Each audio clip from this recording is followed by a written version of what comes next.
What the fuck happened to my hair? I slept on it. That's what happened. Friends, I wonder if I could talk to you this afternoon, because I learnt a lesson very early in life. I like to share it with you now, even if you don't particularly want to hear it. And it's called, don't be afraid to draw outside the lines. In the early 1970s, the most prized possession you could have was a motherfucking rally chopper. Do you remember the big W-shaped handlebars and that cool backrest? And you had a gear, of course, your knob, right in the center. You had that old knob going, and I wanted one so badly. I could taste the fucking thing before I got it.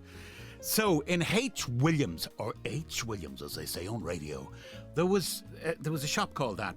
And they had this competition, and you had to draw like this rally chopper, and they gave you this kind of an outline thing. And I thought I'd be, which I always thought I was quite artistic and very into aesthetics. Aesthetics.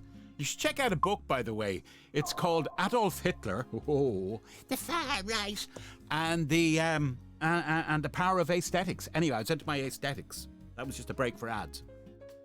And so I had everything looking just dog's bollocks. And I submitted it, expecting my rally chopper in the post. Didn't happen. Didn't happen at all.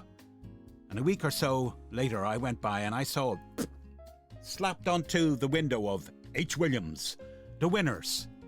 And as far as I was concerned, the actual winner was crap. Why? Because that winner actually behaved like a child. The most creative you could have, and not some kind of a wannabe. Now, the child had literally let its mind run riot and had gone outside of the boundaries of what I thought was proper you I'd run out of words someday. Acceptability. The child had gone mad with its colouring pens, and consequently, somebody in management said, "Yeah, give him or her a rally chopper." I was sickened.